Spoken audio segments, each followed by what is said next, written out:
আল্লাহ আমি যে আপনার ঘরটা আপনার হুকুমে বানাইছি, আমরা বাবা এবং ছেলে মিলে বানাইলাম, একটু মেহরবানি করে আপনি একটু কবুল করেন। আরো জোরে কর। এমন সুন্দর ভাষা, আল্লাহ খুশি হয়ে যা দেওয়ার দরকার দেয়া দিচ্ছে। সুবহানাল্লাহ, আরো জোরে কর। আল্লাহ আল্লাহ আল্লাহ আল্লাহ। ঠিক তদ্রুপ এই পৃথিবীর জমিনে অসংখ্য নবীদের ভিতরে একজন নবীর নাম ছিল সুলাইমান আলাইহিস সালাম।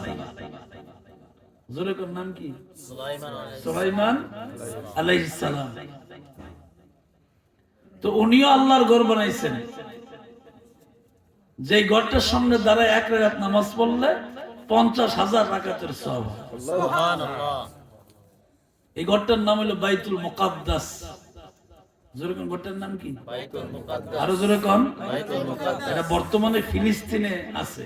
দেশটার নাম নবীর আমলে তার ফিলিস্তিন নাম আছে না, সব দেশ আরব, এখন সৌদি আরব, দুবাই, কাতার, কুয়েত, মানে অভাব নেই। তখন নবীজির আমলে, নবীদের আমলে পুরাটি ছিল আরব, অন্য কোনো নাম ছিল না। এখন বাগে বিভক্ত হয়েছে, বাগে বিভক্ত হয়েছে, এই জন্য দেশটার নাম ফিলিস্তিন। হযরত সুলাইমান আলাইহিস সালামের কথা জিন জাতিরা শুনত, শুধু মানুষ শুনতো এরকম না, জিন জাতিরও শুনতো। তো উনি আল্লাহর হুকুমে দুনিয়াতে মানুষ দেয়া কর্মচারী চালাইয়া বাইতুল মুকাদ্দাস তৈরি করবেন, আল্লাহর ঘর বানাবেন। উনি জিন জাতিকে বললেন যে তোমরা এই কাজে শরীক হও। তো উনি বাধ্য, কইলে শুনতে বাধ্য, কারণ আল্লাহর হুকুম। যেরকম কার হুকুম? আল্লাহ কইতে শুনতে বাধ্য। সবাই মিলে মিশে সুন্দর করে বানানো শুরু করছে বাইতুল মুকাদ্দাস, মুসলমানদের প্রথম কিবলা। সুবহানাল্লাহ। মুসলমানদের প্রথম কিবলা বাইতুল মুকাদ্দাস। হযরত সুলাইমান আলাইহিস সালাম বাইতুল মুকাদ্দাস বানানো অবস্থায় পৃথিবী থেকে চলে গেলেন। উনি কিন্তু দুনিয়া থেকে চলে গেছেন, রূহ ওনার ভিতর থেকে বের হয়ে গেছে। তো আল্লাহ পাক সুলাইমান আলাইহিস সালামকে এর আগে জানাইলেন, সুলাইমান ও আমার পয়গম্বর, আপনি চিন্তা করবেন না, আপনার হায়াত শেষ, দুনিয়া থাকার কোনো সুযোগ নাই। সুবহানাল্লাহ বলবেন না? হায়াত শেষ হলে তাহলে সুযোগ আছে না থাকার? একটা মিনিট, একটা সেকেন্ড। কালকে ওই মোবাইলে টাকা ঢোকানোর জন্য আর কফি খাওয়ানোর জন্য সংসাইল বাস স্ট্যান্ডে দাঁড়াইছিলাম, পূর্ববাসী। দাঁড়ানোর সময় দোকানদার বলল, হুজুর 3:30টার দিকে রাস্তার পশ্চিম পাশে ওই গ্যাসের বোতল বিক্রি করে ভালো একজন ব্যবসায়ী বিকাল 3:30টার দিকে সিএনজি ধাক্কা দিয়া পালাই দিয়া সিএনজি পালায় চলে গেছে। লোকটা হাসপাতালে নেওয়ার পরে সে মারাই গেছে। ইন্না লিল্লাহি ওয়া ইন্না ইলাইহি রাজিউন। পরে আমি রাত্রে ওয়াজ করার পরে আবার ফেসবুকে দেখলাম ওনার ছবি টবি দিছে, লোকটা দুনিয়া থেকে চলে গেছে। সবাই বলছে যে লোকটা অনেক ভালো ছিল, তার ব্যবহার ভালো ছিল, নামাজি ছিল, ভালো ছিল। বলেন এই লোকটাকে জানতো যে তার নিজের দোকানের সামনে এই দিনের বেলায় এইভাবে সে মারা যাবে? কি বলেন, জানতো? জানতো না। মা অন্তরে কান দিয়া মনোযোগ দিয়ে আমার কথাগুলো শোনেন। আমার দাম কম কিন্তু কথার দাম অনেক বেশি। এই যে পরশুদিন সৈয়দপুর ওয়াজ করে গেলাম, একটা মহিলা মারা গেল আমাদের বাড়ির মাহফিলের দিন রাতের বেলা। মহিলাটা দীর্ঘদিন তার বিয়ে হয়েছে, সন্তান নাই। মারা যাওয়ার আগ মুহূর্তে কয়েক মাস আগে তার পেটে বাচ্চা গেছে, তাও জোড়া সন্তান, যমক। ডাক্তার বলছে আপনার যমক বাচ্চা জন্ম হবে। কি খুশি যে এত বছর বিয়ে হইলে বাচ্চা নাই, এখন জোড়া সন্তান জন্ম হবে, কত খুশি, কত আনন্দ। কিন্তু সে এই গর্ভ অবস্থায় পৃথিবী থেকে চলে গেল। বলেন এই মা কি জানতো তার জীবনের এতদিন পরে বাচ্চা গর্ভে নিয়ে সে মারা যাবে? এটা কি তার জানা ছিল? না, জানা ছিল না। আল্লাহ ডাক দেখো, পয়গম্বর সুলাইমান চিন্তা করবেন না। আল্লাহর নবী সুলাইমান আলাইহিস সালাম লাঠির উপর বর করে বাইতুল মুকাদ্দাসের দিকে তাকাইতেন, জিন জাতিরা আল্লাহর ঘর বানাইতেন। আল্লাহ কো সুলাইমান আলাইহিস সালাম আপনি তো আমার নবী, তবে আপনি কিন্তু বানানো কমপ্লিট হওয়ার আগে দুনিয়া থেকে বিদায় হয়ে যাবেন।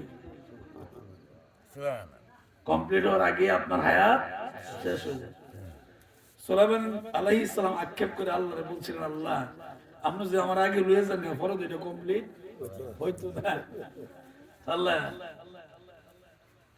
কারে হামদ খালকে আজম জুমলা রাস, কারে হামদ খালকে আজম জুমলা রাস বা খুদা তকদীর কাইরওয়াস। আল্লাহ কো সুলাইমান আলাইহিস সালাম চিন্তা করার দরকার নাই, আমি এমন এক পদ্ধতি করাম এরা বানাইয়া শেষ করে পরে বাজিবে। সুবহানাল্লাহ। আল্লাহর পয়গম্বর সুলাইমান আলাইহিস সালাম ডাক দেখো, আল্লাহ গো মরণ যখন হবে রে আল্লাহ, তারপরে তো আমি মাটির ভিতরে কবরে শুয়ে যাবে, তাইলে তারা বানাবে না। আল্লাহ ডাক দেখো, পয়গম্বর সুলাইমান চিন্তা করবেন না, যে লাঠির উপরে বর করে দাঁড়ায় থাকবেন মৃত্যুর পরে দীর্ঘদিন পর্যন্ত এইভাবে আপনি দাঁড়ায় থাকবেন যতক্ষণ পর্যন্ত আমার ঘর বাইতুল মুকাদ্দাস পরিপূর্ণ না হবে। আপনার মরণ হবে ঠিক, রুহটা ভিতর থেকে চলে যাবে, কিন্তু এই বাইতুল মুকাদ্দাসের সামনে যেমনে দাঁড়াইয়া আপনি রাজমিস্ত্রির দিকে ছায়া ছিলেন এইভাবে ছায়াই থাকবেন। আপনার মৃত্যু হবে, কিন্তু মৃত্যু হবে ঠিক, রাজমিস্ত্রি বুঝবে না আপনি যে মরেছেন। রাজমিস্ত্রি গরিব বাবরে ওরে নবী তো ছায়া রয়েছে, আসলে দুনিয়া থেকে বিদায় হয়ে গেছে। আল্লাহ ডাক দেখো পয়গম্বর সুলাইমান আলাইহিস সালাম, সুলাইমান গো যেদিন বাইতুল মুকাদ্দাসের কাজ শেষ হয়ে যাবে ওই দিন আপনার লাঠিটা গুনে খাইতে খাইতে খাইতে খাইতে আস্তে করে উপরে দিকে উঠবে। লাঠি যখন খাইতে থাকবে আস্তে করে লাঠি ভাঙ্গে আপনি জমির মধ্যে পইরা যাইবেন। ওই দিন জিন জাতি টের পাইবে আপনি দুনিয়াতে নাই, মারা গেছেন অনেক আগে, কিন্তু টের পাবে পরে। আল্লাহ ডাক দেখো পয়গম্বর কোন চিন্তা করবেন না, আপনার মনের আশা আমি আল্লাহ পুরা করে দিব।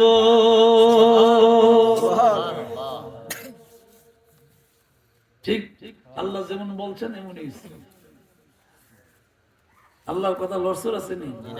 আমরা তো ফজর উঠতে একটা করলে জোর উঠতে আর একটা করলে কথা কয় না, সকালে একটা করলে বিকেল আর একটা করে, গতকাল একটা কয় আগামীকাল আর একটা কয়। এই মুসলমান ومكروا ومكر الله والله خير الماكرين।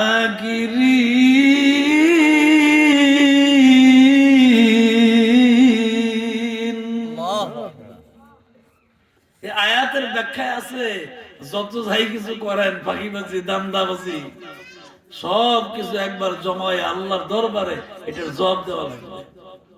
ঠিক নেই? তাহলে ফাঁকি দেওয়া লাভ নাই, দান্দাবাজি করে কোনো লাভ নাই। এটা নিজের পায়ে নিজে কোরাল মারা। উদাহরণ বলি, তাহলে এই মনে করেন একটা সমাজে, আমি গ্রামের নাম বলবো না, ফরক ভালো আমরা কথা কয়ে গেছি, মনে করেন একটা সমাজে সবাই মুসলমান, সবাইকে মসজিদে যায়, একটু কথাটা জবাব দেন, সবাই মসজিদে যায়, তাইলে সবাই মুসলমান হওয়ার পরও সবাই মসজিদে যায় না। এখন মসজিদে যে যায় এর সম্মান আর যে যায় না তার সম্মান কি হয় না? হবে নি কোনোদিন? হুজুরের পিছনে যারা নামাজ পড়ে মরে গেলে হারে আমার মুসল্লি আছি, ইমাম সাহেবের মন খারাপ হয়ে যাবো, চোখ দিয়ে অটোমেটিক পানি এবার, ঠিক কিনা জোরে? কারণ মায়া লাগবো আমার পিছনে নামাজ পড়তে, লোকটা আজকে মারা গেল। আর যে নামাজ পড়ছে না ইমাম সাহেব কবে ইমামতি কোরআনের বিরুদ্ধে পড়ছে না, তার জানাজা নামাজই বললাম কথা কোন ঠিক নেই। তাইলে বোঝা গেল বেনামাজির জানাজা পরে ঠিক, এটা ঠিক কেমন আরে বিপদ, এটা কি অন্তর অন্তর থেকে বলে নি না। ومكروا ومكر الله والله خير الماكرين।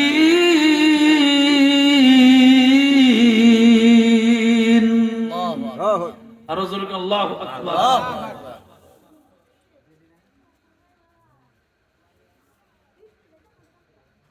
হযরত মাওলানা খন্দকার মনিরুল হক চিশতি রাহমাতুল্লাহ আলাইহি স্মরণে মাহফিল উনি অবশ্যই কোনো ভালো কাজ করে গেছেন বিদায়ী ওনার স্মরণে মাহফিল, ঠিক না? ওনার অবশ্যই কোনো আমল আল্লাহ কবুল করছে, নাইলে ওনার সামনে মাহফিল হয় কেন?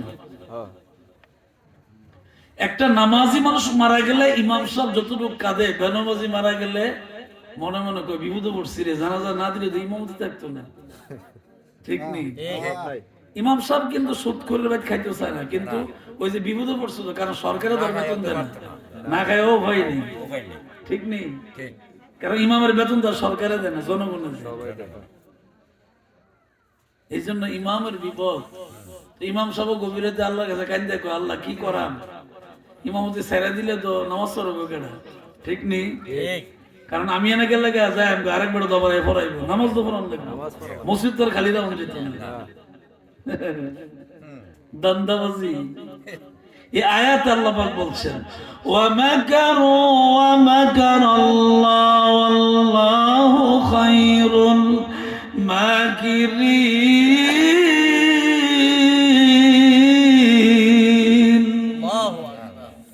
জবান খুলে আল্লাহু আকবার। আমি যে কথা বলতেছি আপনাদের কি কষ্ট হয়? শুনতে খারাপ লাগে? কারণ কোরআন হাদিস বললো বুঝায় বুঝায়, কারণ এই কথাগুলির অনেক দাম, অনেক মূল্য। এটা এখন না বুঝলো কিন্তু কবরে গেলে বুঝবেন। আরে আরো যদি কইতো, আরো যদি শুনতাম কত ভালো ছিল, ঠিক না? ঠিক। সুলাইমান আলাইহিস সালাম লাঠিতে ভর করা অবস্থায় মৃত্যুবরণ করলেন। উনি রাজমিস্ত্রির দিকে তাকায় রয়েছেন, আগে যেমন তাকায় রয়েছে পরে এমনি রয়েছে। কাজ যখন কমপ্লিট হয়ে গেছে গা, আস্তে করে লাঠি পড়ে গেছে গা, উনিও মাটি চলে গেছে, তখন জিন জাতি টের পাইছে আরে সুলাইমান নবী অনেক আগে মরে গেছে গা। সুবহানাল্লাহ কইবেন না? তো সেই সুলাইমান আলাইহিস সালামের সাথে একদিন ডাক দেয়া, কো আল্লাহর পয়গম্বর, আপনি আল্লাহর দেওয়া একটা তক্ত দিয়া কি বাতাসের মধ্যে চলেন হেলিকপ্টারের মতো, আমনে চলতে মনে চায় তো আপনার কি চলতে মনে চায় না? সুবহানাল্লাহ করেন। সুবহানাল্লাহ। আপনার ঘুরতে মনে চায় তো আমারও তো মনে চায়। আপনি যদি একটু অনুমতি দিতেন তাহলে আপনার এই হেলিকপ্টারটা, মানে তখন তো হেলিকপ্টার আছেন না, এটাকে বলা হয়তো তক্তে সুলাইমানি, বাতাসের উপর দিয়ে চলতে হয় বিনা বাতাসে। তো আপনি আমার যদি এটা কইতেন কুতুনা ঘুরে ঘুরে আইতাম, আপনি দুনিয়ার তারে মাছ জান গে, আমি আপনার লগে তাই, আমার কি একলা একলা চলতে মনে চায় না, আমরা লগে না যাই, তো আপনি যেমন চলেন আমার তো একলা চলতে মন আছে। সুলাইমান আলাইহিস সালাম মনে মনে হারি তার জন্য একলা চলতে মন আছে, তো দিয়া দিই দেই কদ্দুর চলতে রে, দেই কদ্দুর চলতে। নবীর কাম যদি আরেকজনে করে, মরিদ যদি ভিড় সেজে জায়গা তো ভিড়ের সামনে তো একটা থাকতো না। আমরা তো সাজিনি অনেক আছে পীরের সামনে, মানে পীরের থেকে গলা আওয়াজ করে কথা কয়। আল্লাহ পাক স্পষ্ট সাহাবীদেরকে নিষেধ করছেন, এ আমার প্রাণের সাহাবীরা, এ আমার বন্ধুর সাহাবীরা, তোমরা কিন্তু নবীর সামনে বইসা নবীর গলার আওয়াজের উপরে কোনো কথা বলবে না। সুবহানাল্লাহ বলেন না? এই জন্য কোনো আলেমের সামনে বইসা উচ্চ স্বরে কথা বলা যাবে না।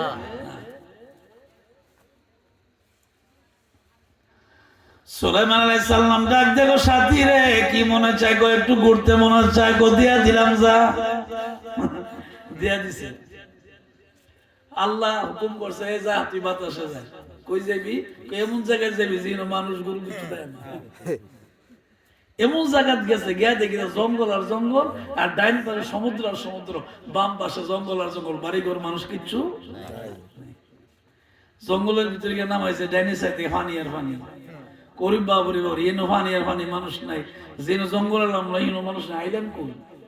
আল্লাহ কত তুই যাইছ, আমি না তোর পাঠাইছি। সুবহানাল্লাহ সুবহানাল্লাহ। সুলাইমান আলাইহিস সালামের সাথে ডাক দেখো, আল্লাহ গো এমন এক জায়গায় পাঠাইছো মানুষ নাই, কোনো বসবাস নাই, ভয় লাগে রে আল্লাহ, আমি কেমন করে এখানে থাকবো রে আল্লাহ, কেমন করে সময় কাটাবো। তাকে দেখে পাশে একজন লোক হঠাৎ করে এসে দাঁড়ায় গেছে, জিজ্ঞাসা করছে, মা ইসমুকা, আপনার নাম কি? কো ইসমু আনা মালাকুল মউত আজরাইল। কো সর্বনাশ, পাশে যখন যারা দেখছে প্রথম একটু সাহস হয়েছে যে আমি একলা আসলাম, অন্ধ একজন পাইছি। জিজ্ঞাসা করছে মা ইসমুকা, আপনার নাম কি? ইসমু আনা মালাকুল মউত আজরাইল। ওরে বাবা রে, ইন্না লিল্লাহ, বিপদে নাইছিলি। এই জন্য আমার আব্বা মরহুম সৈয়দ আব্দুল মান্নান পীর সাহেব এই ওয়াজের ভিতরে এই গজলটা কইতেন, আজরাইল আসিলে কারো কফিয়ত চলবে না, আর মরণের কথা কেন স্মরণ করো না, আজরাইল আসিলে কারো কফিয়ত চলবে না। সুলাইমান আলাইহিস সালামের সাথে দেখো আজরাইল, আপনি যা আইছেন বুঝছি তো আমার নিতে নেছেন, আমি তো বাইতে কই আইছি না, কোনের টাইম নেই, কোনের টাইম নেই। সুলাইমান আলাইহিস সালামের সাথে দুইটা চোখের পানি ছেড়ে ছেড়ে কান্দার ডাক দেখো, আজরাইল আমি কি জানতাম জঙ্গলের ভিতরে গহীন জঙ্গলায় ডান পাশে পানি, আমি কি জানতাম এই জায়গায় আসলে আমার মরণ হবে? যদি জানতাম রে কোনদিন এই জায়গায় আসতাম না, সুলাইমান নবীকে তক্তের কথা বলতাম না, একা একা ঘোরার জন্য বলতাম না। আল্লাহ ডাক দেখো আজরাইলকে বলে দাও মউত যার যখন হবে ওই জায়গায় যাওয়াই লাগবে,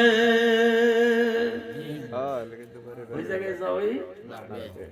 এমন তো ঘটনা বাংলাদেশে ঘটছে যে ছেলে বিদেশ গেছে, ছেলে বিদেশ যাইব আর কি, বাবা মা আপনজন এয়ারপোর্ট পর্যন্ত আগাই দিছে, বিমানে উঠছে, যে দেশে গেছে এই দেশে নামার পর এখানে যন্ত্র মরে আছে, এমন ঘটনা ঘটছে। আচ্ছা এখন বলেন, বাবা এবং মা অথবা স্ত্রী এরকম আপনজন ভাই বোন তারা যদি জানতো যে আমার এই আপন লোকটা এয়ারপোর্ট পার হইলে মরে যাবো, জীবনে ফাটাইল কথা কন, ওরে পুত্রে যাও না কেমন সব গেলে তুই মরে যাবি, এই জায়গায় যাও না। এই জন্য আমার আব্বা এই গজলটা বেশি বলতেন, আজরাইল আসিলে কারো কফিয়ত। সুলাইমান আলাইহিস সালামের সাথে আজরাইল কো, আল্লাহ আজরাইল আমি কি জানতাম যে আমার এই মরণ হইব, তুই জীবনও দিলাম কইলে। আল্লাহ ডাক দেন গো পয়গম্বর, আপনার উম্মতদেরকে জানায়া দেন হায়াতের মালিক আমি আল্লাহ, মউতের মালিক আমি আল্লাহ। হায়াতের ঘর মানুষ জানে না, মউতের সময়ও জানে না। আপনি কয় বছর বাঁচবেন আপনি জানেন? মরবেন কোন দিন এটা জানেন না, তাহলে আপনিও জানেন না আমিও জানি না। কিন্তু আল্লাহ তাআলা কিছু কিছু আল্লাহর গোলাম, আল্লাহর কিছু নেককার বান্দাদেরকে আল্লাহ তার নেক আমলের পাওয়ারের কারণে, আধ্যাত্মিক শক্তি থাকার কারণে আল্লাহ তাআলা তাকে কিছু ইঙ্গিত দেন। যেমন আপনাদের সহজে বলি, কারণ এটা ওলি আল্লাহ ওয়াজ এই জন্য কথাটা বইলা যায়। যেমন আড়াইবাড়ির মরহুম গোলাম হাক্কানী পীর সাহেব রহমতুল্লাহ আলাইহি, ওনাকে একটা ব্যক্তি প্রতিদিন সকালে নিয়ে দুধ দিত, গাভীর দুধ, নিজে হাতে দোয়াইয়া পীর সাহেব নিয়ে দুধ দিয়াইতো। উনি যখন মারা যাবেন এর আগের দিন দুধওয়ালারে কইছে, এই তুমি কালকার থেকে আর আমার ভাই আয়ো না, যে দুধ দিতে হয় খুব ডরাইছে, স্বপ্ন মাগু কোন বিয়াদবি, আল্লাহর ওলি মানুষ কোন বিয়াদবি হয়েছে নাকি, আমার কোন ভুল টুল হয়েছে নি, বিয়াদবি হয়েছে নি, হুজুর আমার আপনি মাফ করে দিন, হুজুর আমি বুঝতাম পারছি না। কোনা না, তোমার কোনো বিয়াদবি নাই, তোমার কোনো ভুল নাই, হুজুর আমার যে না করছেন, না করছি কি এটা কালকা বুঝবা, আমি আজকের কথা কইছি না, তোমার কইছি কালকার থেকে আর দুধ দিও না। আমি কি আজকের কথা তোমার কইছি? কালকারটা কালকা মন যাওগা। লোকটা কানতে কানতে বাইতে যা, আরে আল্লাহর উনিশ কি জানি বিয়াদবি করছি, তাহলে দুনিয়াও শেষ, আখেরাত তো। আল্লাহর ওলিদের নজর কারো উপরে লাগলে সে গুনাহগার মানুষ আল্লাহর ওলি হয়ে যাবে, আর যদি কারো বদদুয়া লাগে সে ধ্বংস হয়ে যাবে, ঠিক কিনা? লোকটা বাড়িতে যায়, চোখের পানি ছেড়ে ছেড়ে কাঁদে, আর আল্লাহর ডাক দেখো, আল্লাহ গো তোমার ওলির সঙ্গে আলা ইন্না আউলিয়া আল্লাহ লা খাউফুন আলাইহিম ওয়া লা হুম ইয়াহজানুন। আল্লাহ তোমার ওলির সঙ্গে কি আমি কোনো বিয়াদবি করছি নাকি? আল্লাহ তুমি আমারে মাফ করে দিও। আমারে কাল থেকে দুধ নেওয়ার জন্য নিষেধ করছে, প্রতিদিন সকালবেলায় দুধ নিতাম, কি বিয়া অভিযানই করছি, আমার তো কইছে কালা থেকে না জানার লেগে। লোকটা দিন শেষ হওয়ার পরে রাতের বেলায় আসার নামাজের পরে ঘুমায়া যায়।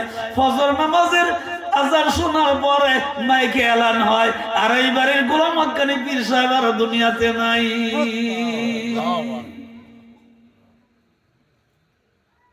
এই লোকটা কানতে কানতে কানতে কানতে চিল্লাইতে চিল্লাইতে আর বেরিয়ে গেছে।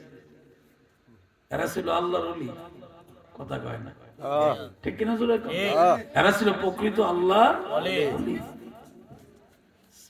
সিলেতে সিলেতে বিশ্বের বেশ গেছে গিয়া কইছে গতকাল তো এখন আমরা স্মরণ লাগে, আগে সব মুরিদ কিন্তু পীরের আব্বা ডাকতো, কারণ পীর হইলো রুহানি পিতা। পীর হইলো কি? রুহানি পিতা। আপনি আপনার শিক্ষককে বাবা ডাকতে পারবেন, কারণ সে রুহানি পিতা, সে আপনাকে ইলম শিক্ষা দিচ্ছে। তলাবুল ইলমি ফরিদাতুন আলা কুল্লি মুসলিমাতি ওয়া মুসলিমা। শিক্ষা করব, আবার শিক্ষা করব। এই কথা বলছি হুজুরে বলে দোয়া করলে আতুল্লাহ মেয়া কইছে। আল্লাহু আকবার। নিঃসন্দেহে উনি আল্লাহর ওলি ছিলেন। লোকটা সিলেতে সিলেতে বাকিয়া কইছে যে গতকাল কিন্তু আমারে আব্বা জানে না করে দিছে যে আগামীকাল থেকে তুমি আমার জন্য আর দুধ আইনো নাই। আমি কি জানতাম আব্বা জানের এই কথাটা জীবনের শেষ কথা ছিল আমার সাথে। চেহারার দিকে তাকালে বোঝা যাইতো এরা আল্লাহর খাস বান্দা। গভীর রাত যখন হয়ে যাইতো আমরা ঘুমায় থাকি, তারা যখন গভীর রাত হয়ে যাইতো, গভীর রাতে আমাদের মতন তারা ঘুমাইতো না, সজাগ হইয়া মাওলার সঙ্গে দিদার লাভ করতো। আরো জোরে কর। আরে প্রেমের ডুরি বান্দরে মদিনার সনে, আরে মদিনারি কামলে ওয়ালা আয়নার কারিগর, আরে মদিনারি কামলে ওয়ালা আয়নার কারিগর, আয়না বানাইয়া দোনা কলবের ভিতর, আয়না বানাইয়া দোনা কলবের ভিতর। আরে যার সাথে যার প্রেম গইটাছে, আরে দুই দেহ তার এক হয়ে আছে, আরে যার সাথে যার প্রেম গইটাছে, আরে দুই দেহ তার এক হয়ে আছে। আল্লাহ রাসূল বান্দায় আছে প্রেমের কারণে, আরে আল্লাহ রাসূল বান্দায় আছে প্রেমের কারণে। আরে প্রেমের ডুরি বান্দরে মদিনার সনে, মদিনারি কামলে ওয়ালা আয়নার কারিগর, আরে মদিনারি কামলে ওয়ালা আয়নার কারিগর, আয়না বানাইয়া দোনা কলবের ভিতর। গভীর রাতে আমাদের মতন ঘুমাইতো না, এরা আল্লাহর ওলি এমনি হইছে না। রাত্রে যখন গভীর হয়ে যাইতো মাওলার সঙ্গে দিদার লাভ করতো, নবীর সঙ্গে কথা বলতো। সুবহানাল্লাহ কয়, সুবহানাল্লাহ, আরো জোরে সুবহানাল্লাহ। পীর সাহেব আল্লাহর ওলি মানুষ যার যার ঘরের বিছানায় সজাগ হইয়া পবিত্র হইয়া আল্লাহর এমন ডাক দিছে, রে আল্লাহর সঙ্গে দিদার হয়ে গেছে। নবীর এমন ডাক দিছে, ঘরের বিছানায় বৈশা বৈশা গভীর রাতে মদিনার নবীজির জিয়ারত নসিব হয়ে গেছে।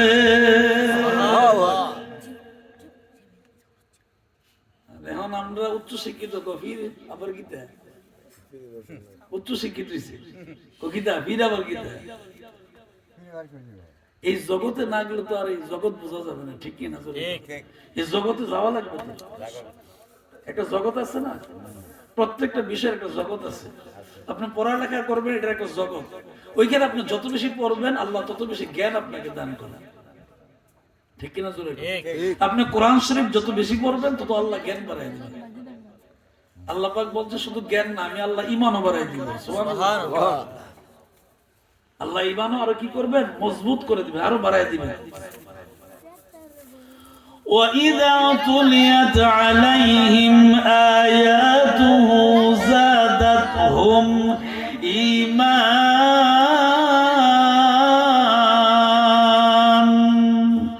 وَعَلَى رَبِّهِمْ يَتَوَكَّلُونَ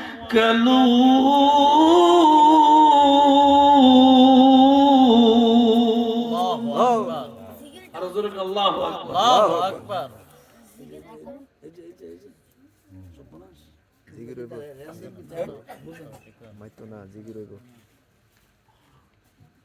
জিকির করতে আমার বাইক না মাসক আছে, কারি মাসক এমন জিকির করবো পরে ফালাইতে ফালাইতে বাজ্যে যা করে। বাচ্চা মানুষ তো যার যার মনে একটা আবেগ আছে, ঠিক না? আবেগের কথা কইতেছে। আল্লাহ আল্লাহ আল্লাহ তাআলা আমাদের সবাইকে কবুল করুন, বলেন আমিন। জোরে কোন আমিন। তাইলে মরণ লাগবে, এটা সত্য, কোনো সন্দেহ নাই, ফাঁকিবাজি চলবে না, ঠিক কিনা? জোরে কোন। তার একটা কথা কই, আমি বিদায় হয়ে যাই। অসংখ্য নবীদের ভিতরে একজন নবীর নাম ছিল ইদ্রিস আলাইহিস সালাম। সবাই কোন কি নাম ছিল? ইদ্রিস আলাইহিস সালাম।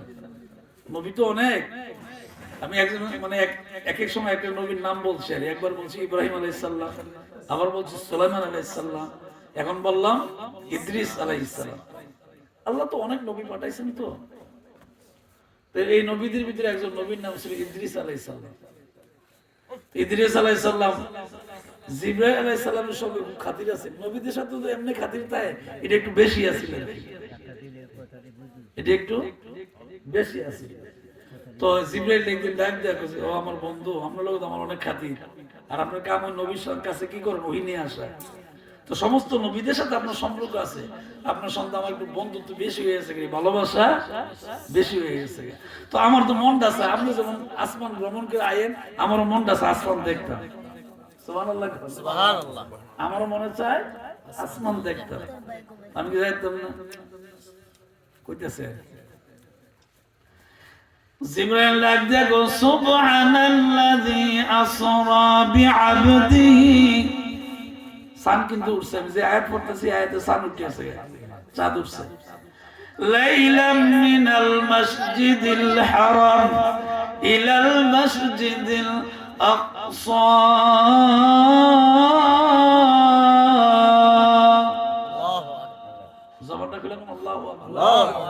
এই আয়াতের মাধ্যমে জিবরাইল আলাইহিস সালাম বুঝাইছে যে আকাশ ভ্রমণ করব মুহাম্মদুর রাসূলুল্লাহ সাল্লাল্লাহু আলাইহি ওয়াসাল্লাম। সুবহানাল্লাযী আসরা বিআবদিহি, পবিত্র এক সত্তা তার আপন বান্দাকে আবদিহি লাইলাম, রাতের সামান্য একটু অংশে, মিনাল মসজিদুল হারাম, মসজিদ হারাম থেকে ইলাল মসজিদ আকসা, মসজিদ আকসা পর্যন্ত আল্লাহ ভ্রমণ করাইল। সুবহানাল্লাহ। এরপরে 2 রাকাত নামাজ উনি ওইখানে আদায় করবেন, উনি ইমামতি করবেন, সমস্ত ফেরেশতা এবং নবীরা ওইখানে আল্লাহ পাক হাজির করে দিবেন। ওই সমস্ত নবী এবং ফেরেশতারা নবীর পেছনে 2 রাকাত নামাজের মুসল্লি হবেন, তারপরে নবীজি আকাশ ভ্রমণ করবেন। ঘটনা অনেক বড়। এই সাধু কিন্তু উঠছে কয়দিন পর শুনবেন, সহবরে যাই পড়তেছে। জানুয়ারির 16 তারিখ হইল শবে মেরাজ, জানুয়ারির 16 তারিখ শবে মেরাজ, এর 17 দিন পরে শবে বরাত, এর 14 দিন পরে বা 15 দিন পরে রোজা। দেখবেন হঠাৎ করে রোজা হাজির হয়ে গেছে, মারহাবা করবেন না? আচ্ছা, কোন ভালো লাগেনি রোজার দিন? মুমিনের কাছে এর চেয়ে মজার দিন আর এর চেয়ে আনন্দের দিন আর নাই। মুমিন মনে করে আরে ঈদ যদি না আরো কদিন থাকতো, এটা আরো ভালো আছে, ঠিক না? রোজা রাখতে রাখতে অন্তরটার ভিতরে এত শান্তি লাগে, মনে হয় যে রোজা যদি আরো করা বেশি দাম যেত আরো ভালো লাগবে। আর যারা রোজা রায় না আর আরে ঈদ আয় নাকি, হযরত ইদ্রিস আলাইহিস সালামকে জিবরাইল বুঝাইলেন যে আকাশ ভ্রমণ করবেন মুহাম্মদুর রাসূলুল্লাহ সাল্লাল্লাহু আলাইহি ওয়াসাল্লাম। তো আরেকজন নবী আকাশ ভ্রমণ করবেন না, কিন্তু আল্লাহ আকাশে পাঠাইবেন। এটা আখিরি নবীর আগে ঈসা আলাইহিস সালাম, যিনি বর্তমানে আসমানে জীবিত অবস্থায় আছেন। আরো জোরে সুবহানাল্লাহ। উনি আকাশ ভ্রমণ করার ওনার কাজ ছিল না, কিন্তু আল্লাহ তাআলা ওনাকে ওই একটা দোয়া যে করছিলেন, আল্লাহ আপনি যদি নবী না বানাইয়া আখিরি নবীর উম্মত বানাইতেন আমার অনেক শান্তি লাগতো, ভালো লাগতো। দোয়াটা আল্লাহ সাথে সাথে কবুল করছে, সুবহানাল্লাহ। কারণ নবীর দোয়া তো আল্লাহ ফিরাইয়া দেন।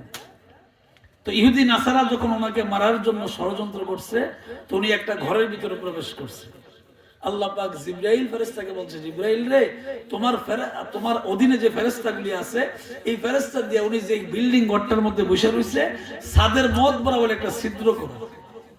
চতুর্দিকে শত্রু দ্বারা রয়েছে, আল্লাহ ফেরেশতা দিয়ে ছিদ্র কইরা ঈসা আলাইহিস সালামের আকাশে তুলে নিয়ে গেছে। সুবহানাল্লাহ। এরা তো মনে করছে ঘরের ভিতরে বই রয়েছে। অনেকক্ষণ অপেক্ষা করার পরে দরজা মরজা খুলে দেখি তা ঈসা আলাইহিস সালাম আর নাই। তো এই দুই নবী আকাশ ভ্রমণ করবে এটা আল্লাহর হুকুমে। জোরে কোন কার হুকুমে? আল্লাহ। তো ইদ্রিস আলাইহিস সালাম আকাশ ভ্রমণ করার কথা তো ছিল না। জিবরাইল ডাক দেখো, আমার মায়া লাগছে, তোমার ওকে মায়াও বেশি, খাতিরটা বেশি, তো মনটা তো আসমান দেখতাম, যাওন যাবো নি? হ্যাঁ যাওন যাবো। সুবহানাল্লাহ। কি করুন যাবো? যাওন যাবো। তো রওনা দিছে। জিবরাইল কয় আইন, আমরা লইয়া যাই আসমানে। والذي خلق السبع السماوات طباقا। আল্লাহু আকবার। এই আয়াতের মধ্যে আল্লাহ পাক বুঝাচ্ছেন, আমি আল্লাহ আসমান এবং জমিনকে 7টা স্তরে বানাইছি। জমিনও 7টা স্তর আছে, আসমানও 7টা স্তর আছে। তাহলে এসহাও ঠিক তাহলে ওয়াজ করতেছে আমার ভাই, মাশাআল্লাহ। 7 আসমান 7 জমিন। তো জিবরাইল আলাইহিস সালাম কো লন আমরা যাইতে মনে চায়, চলেন যাই।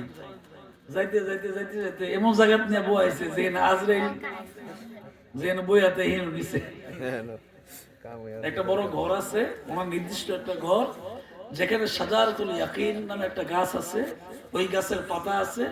পৃথিবীর সমস্ত মানুষ আদম আলাইহিস সালাম থেকে কিয়ামত পর্যন্ত যারা আসবে তাদের প্রত্যেকটা নাম পাতার ভিতরে আছে। সুবহানাল্লাহ।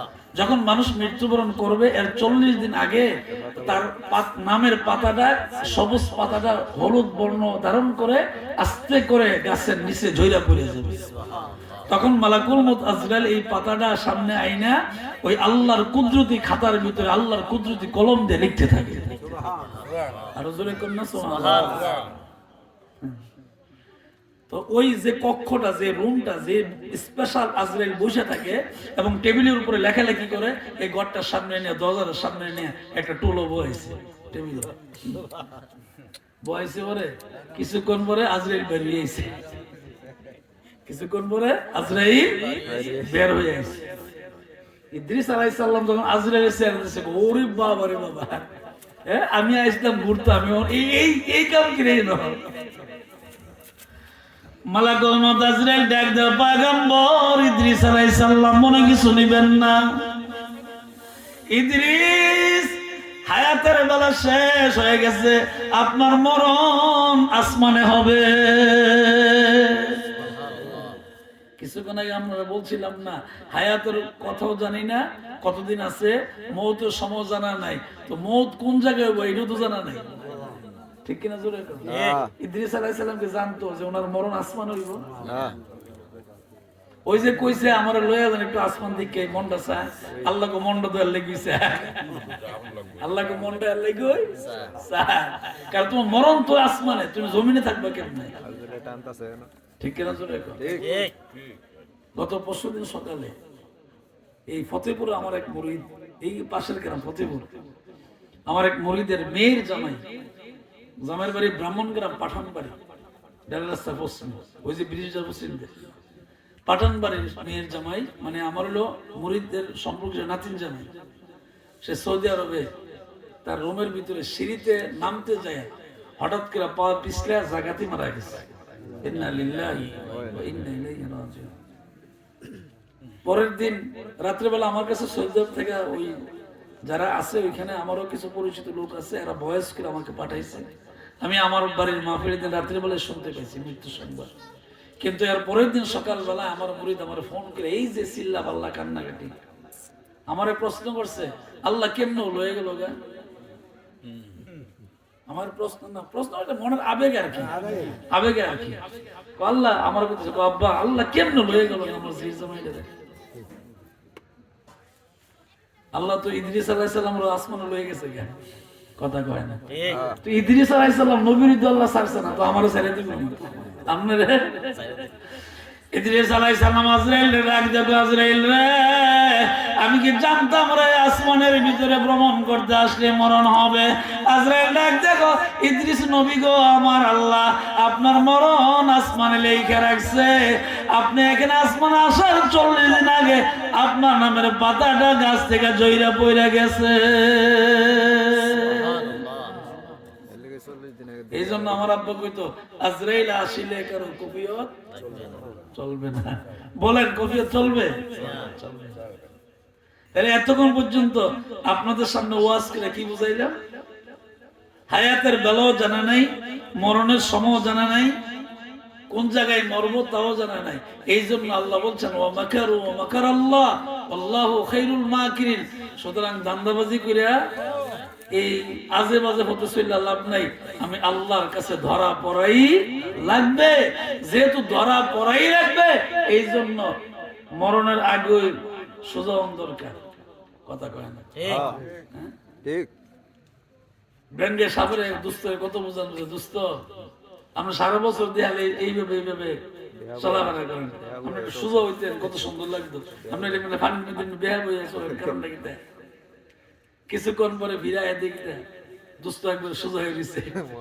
তো ব্যাঙ্গে আবার কয় দুস্থ রে দুস্থ, শুধু হইলেন হইলেন, মরার আগে আর হইলেন না, মরার পরে হইলেন। যদিও আমাদের হাসি আসছে কথার দ্বারা, কিন্তু মনে রাখবেন আপনি মসজিদে যাবেন না, মসজিদের পালংটা কিন্তু ঠিকই আপনার বাড়িতে যাবে, কোনো সন্দেহ নেই। আপনি মসজিদে না গেলেও মসজিদের খাট পালং কিন্তু আপনার বাড়িতে সময় মতো চলে যাবে, ঠিক কিনা? চলে তাইলে নিজের জীবনে ওয়া মাকারু ওয়া মাকারাল্লাহ আল্লাহু খায়রুল মাকিরিন। আপনি যতই চালাক হন, যতই আপনি জ্ঞানের অধিকারী হন, আল্লাহু খায়রুল মাকিরিন, আল্লাহর জ্ঞানের সাথে কোনো জ্ঞানের তুলনা নাই। আপনি চালাকি করে আল্লাহর লগে পারবেন না। এখানে বোঝানো হয়েছে অতিরিক্ত চালাকি করো না, বেশি বাটপারি করো না, কারণ আল্লাহর চেয়ে বেশি জ্ঞান কারো নাই। তো আপনাদেরকে মা বোনেরা গো, মানে কিছু করার কথা কষ্ট দিয়েছি। মা, আপনার আমার অনেক সম্মানিত ব্যক্তি, আমি আপনাদেরকে অনেক সম্মান করি, কারণ আপনার মতন মায়ের গর্ভ থেকেই আমি জন্মগ্রহণ করেছি, ঠিক না? মা কষ্ট করে ফেলছে না আমাদের, 10 মাস 10 দিন রয়েছে পেটের ভিতরে, খানা খাইছে না ঠিকভাবে। আমার বাবা যদি কোনো অর্ডার দিছে, তখন পেটের ব্যথার অস্থিরে অনেক সময় বাবার অর্ডার শুনতে পারে নাই, রাতের বেলা ঘুমাইতে পারে নাই, ওয়ালের সঙ্গে ধাক্কা দেয়া, কোড়াগরের সঙ্গে ধাক্কা দেয়া সারা রাত পেটের ব্যথায় কাটাই দিচ্ছে। আমি গর্বে থাকার কারণে এই মা আমার জন্য কম করে নেই। এই মার ঋণ কোনদিন সন্তান পরিশোধ করতে পারবে না। এটা আরেক জগতের ওয়াজ, এটা কইলে আবার 1 ঘন্টা লাগবে। তো আমি তো চাইছিলাম না আজকে মাহফিলে আইতাম, আরে নেসার সাহেবের জ্বালায় না আইছি, কারণ সত্য কথা বিপদে পড়ছি। তো আজকে আমার রেস্টের সময় আছে, আমার ফোন করে হুজুর আপনি কই, মাইকের আওয়াজ দিও না, আমি মুরাদ না কর, কালকে মাহফিল আসছি, আমি না কালকে মাহফিল নাই। তো সত্য কথা বিপদে পড়ছি না, কালকে মাহফিল না থাকলে আই ফেরেন, আমি কইতাম আমরা মানে মাহফিলটা বিশুদ্ধবার আছে, এটা আগে নিছি, আমি অতক্ষণ আও লইছি, ভালো কথা কত বিপদে না পড়ছি, যাই জিরাইলাম জিরাই ঢুকেছে। যাক, নেশার সাথে তো আমার খুব, মানে এই এলাকার সব মানুষ আমার খুব মায়া মহব্বত করে। আমি তো বড় মোড়া রায়ের মোড়া আসলে তো আমি ওনার দোকানে একটু বসি, কারণ সার দোকানে ঝামেলা, কত মানুষ কত জাতের কত রকম কথা কয়, হ্যাঁ ঠিক না? হ্যাঁ, নিজের জিও দমে আসতেছে কোনো খবর নাই, আরেক বেটার জিকিতা করে বেটা বইবে সার দোকানে কয়, আছে নি খেচ্ছদের? এই জন্য সাবধান সাবধান। আল গীবাতু আসাদ্দু মিনাজ জিনা, গীবত এমন একটা জিনিস, এটা জিনার চেয়ে আরো মারাত্মক, এটা জিনার চেয়েও আসাদ্দু মিনাজ জিনা, মারাত্মক কঠিন। এই জন্য আপনি চার দোকানে চা খান, কোনো সমস্যা নেই, কিন্তু আপনার নিজের পরিবারের খবর না রেখে আরেক পরিবারের বসে বসে আপনি বদনাম বলবেন, গীবত বলবেন, আল্লাহ কিন্তু মরণের পরে আপনাকে ছেড়ে দিবেন। সাবধান। আগে আপনার বিবিকে পর্দা করেন, আগে আপনার মেয়েকে পর্দা করেন, আগে আপনার পরিবারকে নামাজি বানান, তারপর অন্যের কথা বলেন। আর অন্যের কথা বলার আপনার অধিকার দরকার নাই, এই কথাগুলো মসজিদের ইমাম প্রতি শুক্রবারে করে, ঠিক কিনা?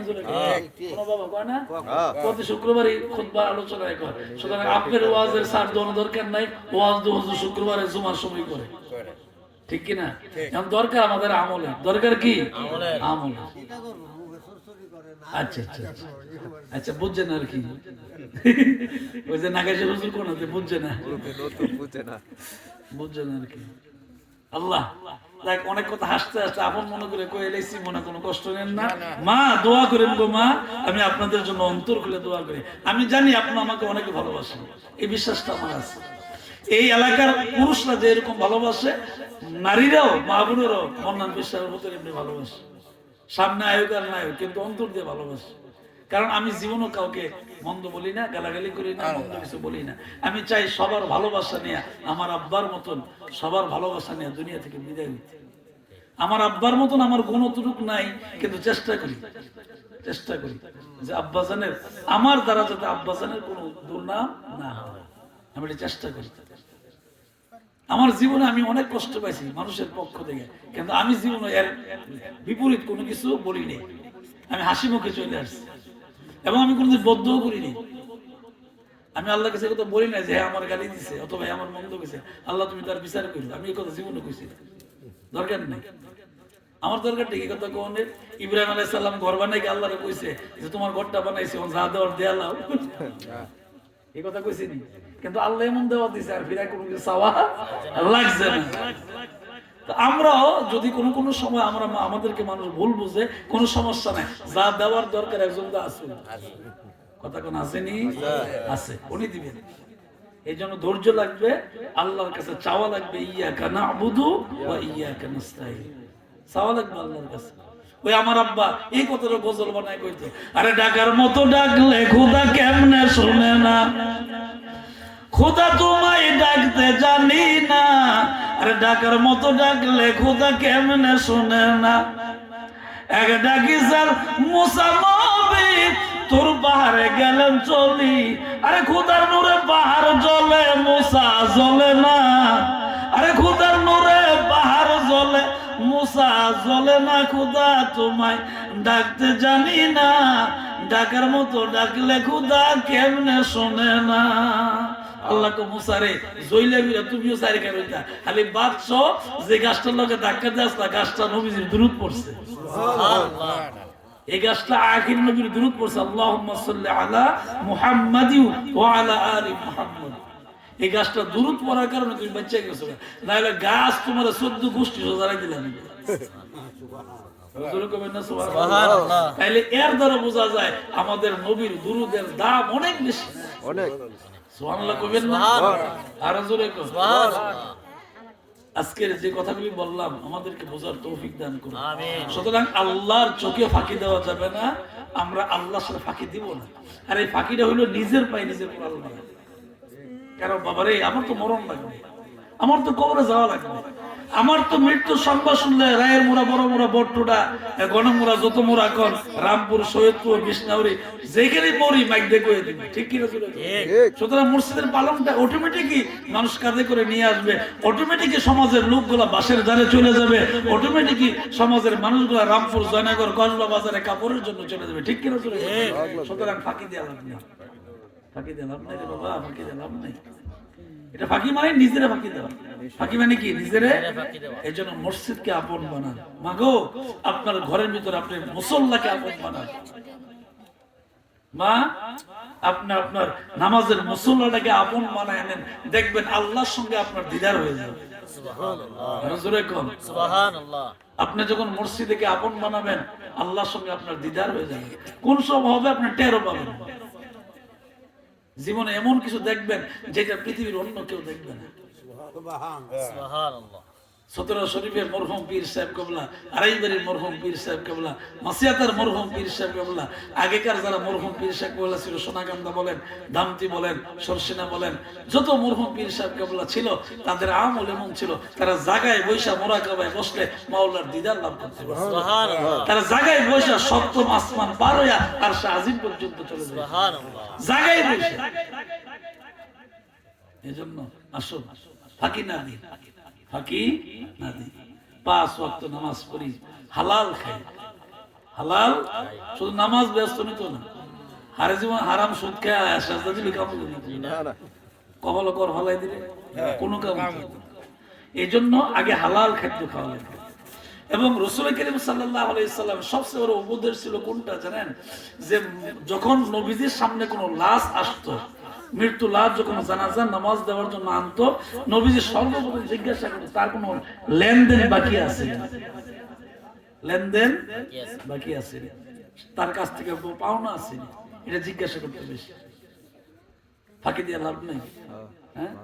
আজকে নেসার মেয়ের দোয়ানো খাইয়া কালকে আব্দুল করিমের দোয়ানো খাইবেন, পরশুদিন আব্দুল রহিমের দোয়ানো খাইবেন, ফাঁকি দেওয়ার কোনো সুযোগ দুনিয়াতে না। ফাঁকি দিলেন আর কি দোয়ানদারে মরণের পরে, মরণের পরে কি হবে অবস্থা? এই জন্য মরণের চিন্তা করেন। সময় জানা নাই, মৃত্যুর স্থানও জানা নাই, কিছুই জানা নেই, কবে চলে যাবো এটাও জানা নেই। আসুন আমার জীবনটা আমি ঠিক করে নিই বাবারে। আল্লাহকে ডাকলে আল্লাহ আপনার সম্মান বাড়াবে নিশ্চিত, কোনো সন্দেহ নেই। একটা মূর্খ লোক আল্লাহর ওলি হয় একমাত্র কিসের কারণে? আল্লাহকে স্মরণ করার কারণে।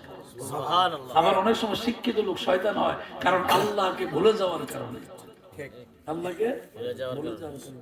অনেক সময় দেখবেন, এই কথা কই আমার কথা শেষ, অনেক সময় দেখবেন উচ্চ শিক্ষিত লোক যদি কোনোখানে খারাপ ব্যবহার করে, কোথায় না বলে পড়ালেখা করছে এর চেয়ে গরুটা ভালো আছে, কয়নি কয় না?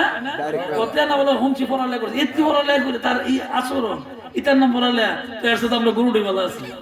গরুটা ডাইনে করলে ডাইনে যাবে, বামে করলে বামে যাবে, তারা যদি ডাইনে করতে তারা হসিব বাড়তে যায়, হুপ পাই।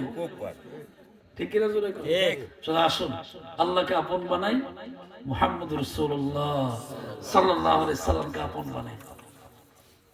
আপনার সমাজে দাম বাড়বে, দুনিয়াতে ইজ্জত বাড়বে, রিজিকে বরকত দিবে, হায়াতে বরকত দিবে, আল্লাহ তাআলা সুখে শান্তিতে রাখবে, পরকালে আল্লাহ জান্নাতের মেহমান বানায়। সুবহানাল্লাহ। অনেকক্ষণ কথা বলে বলাইছি, কষ্ট হয়েছে না আপনাদের? আমার জন্য প্রাণ খুলে দোয়া করবেন। আমার প্রতিদিন কথা বলা লাগে তো অনেক কষ্ট। আজ তো বাড়ির কাছে আই বলছে তাড়াতাড়ি যাই, আমি তাড়াতাড়ি এমন তো বাজ রাইতে 2টা-3টার সময় আমার লাগে ওটাই কই কই ঘুম। আবার নামাজ তো পড়ি এমন তো না হইতে দেই, ফজর নামাজটা পড়ি আমার লাগে কোন সময় ফজর নামাজ পড়তে এমন কষ্ট হয় যে মাথা যেমন ব্যথায় সিরা ভরে যাচ্ছে, বিশেষ করে সেজদা দেওয়ার সময়। দাঁড়ায় থাকলে কিছু একটা সহ্য করেন যায়, রুকু দিলে অনেক কষ্ট হয়, সেজদা গেলে তো উঠি দিই। তারপর তো আল্লাহর ভয়ে নামাজ পড়তে হয়, ঠিক কিনা জোরে? আল্লাহর ভয়ে ফরজ নামাজ আদায় করা লাগে। আর যারা ঘুমাইতে থাকুক না, অসুবিধা কি?